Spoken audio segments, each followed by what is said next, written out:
I want to talk about these circles that have been carved out of the side of this cave. You can see the machining. You can see it's clearly not a chisel. And yeah, this isn't the hardest stone. If they were using a chisel, they would have gotten all the lines. Welcome again to the Was This Atlantis presentation. There's a location in the Western Sahara Desert of Mauritania called the Richat Structure. Did you go there personally? No. So I have, in fact, let me give them a shout out. David Stig Hansen went there. It is a gutsy trip. There's so much that points to that possibly being Atlantis. I'm David Stig Hansen. I've been to the Richat Structure 3 times now. I'm driven by an urgent need to share a discovery that might just redefine our understanding of our forgotten past. I've started as a Google Earther in this region, but today I've put my boots on the ground to explore what appears to be evidence of a megalithic primordial advanced civilization. We are at the Cave of Hercules. The Cave of Hercules is here in Morocco, in Tangier.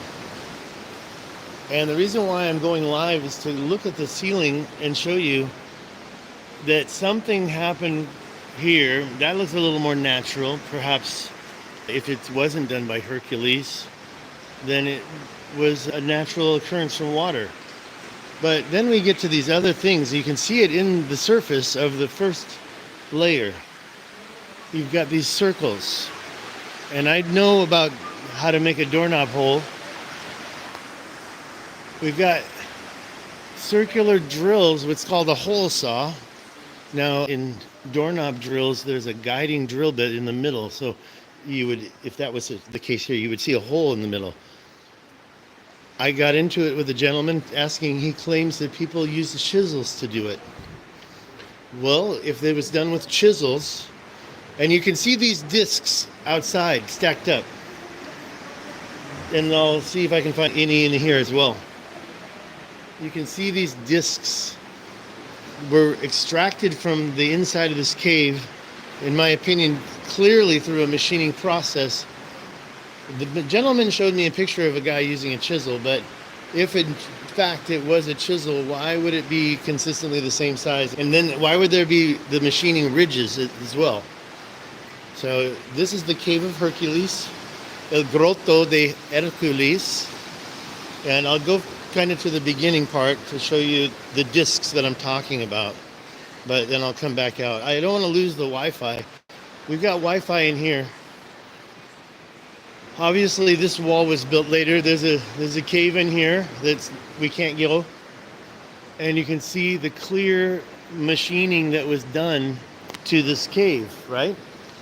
This machining, why would somebody go up to the top of a ceiling and use a chisel? And how would it be that they could so consistently create the same radius? I'm going to see if we're going to lose Wi-Fi. I just want to show you a stack of these things, but I think I'm going to lose the Wi-Fi if I do. Here's those discs right here. See? There's a stack of them. And here you can clearly see, I mean, I don't want to argue with the guy because he believes what he's been told to believe. In my opinion, it's just not feasible to say those little circles were done with a chisel.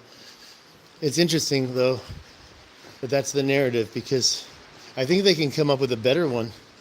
I do want to say that there was one arc outside that was a little larger. Can you see this? It's kind of hard to see in here. After this is over, please go down to the link and give me a couple bucks and GoFundMe. Thanks again. I'm going to show this around, but I do want to make the grift. There's the famous cave opening. And if you know about that, it's supposed to be the mirror image of the continent of Africa. It's not supposed to be. It's been compared to. One thing, though, and I've been recently pointed out, that the continent of Africa kind of looks like a skull, right? Well, here we have the opposite, and it also kind of looks like there's a nose and a mouth. An angry guy. In a previous life, David Stig Hansen wrote a book in Taipei under the pen name Gitz Ferrari called Not SARS Just Sex, a non-porn, non-sex tourism look at life in Taipei during the SARS outbreak of 2002. This book doesn't just draw parallels, it literally demonstrates that the COVID-19 narrative is almost a repeat of the SARS 2002 narrative, highlighting both the Wuhan lab and wet market origins of Patient Zero. Not SARS Just Sex is available for free on Amazon Kindle. The sequel, The Oil Sands of Alberta, is also available, and a third book is on the way. Stay tuned for more adventures, and don't forget to subscribe and share. But I don't really want to bore you with the details of that, because that is like modern day. I want to talk about these circles that have been carved out of the side of this cave. You can see the machining. You can see it's clearly not a chisel. And yeah, this isn't the hardest stone. If they were using a chisel, they would have gotten all the lines. I mean, I don't do chiseling, but I do wood. And if there's a line showing up, wouldn't it just be easier to just carve it away and do it this way? Look at this one.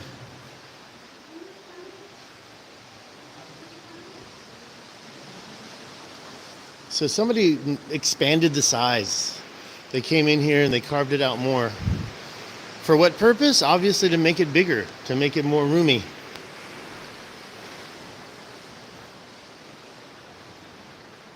So that was the Cave of Hercules, and yes, there's lots of machined walls. There's all these discs. They're not done by chisel, because nobody would take a chisel and do that on purpose. To what function? Okay, I'm going to go ahead and end this here. Thanks for joining, and take a look at my other video on this topic. Next time I'll get into a little more detail, but that is a hole drill or a hole saw, and it doesn't have the guide drill bit down the straight middle, but it does have a very clear, consistent width of about 2 feet wide.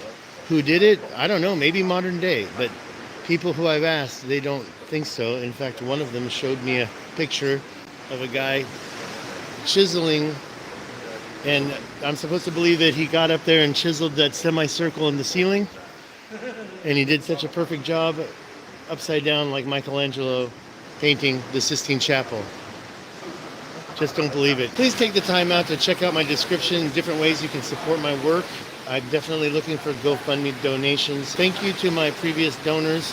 Small donations also help. You don't have to give me $100. You can give me 5. Thanks again.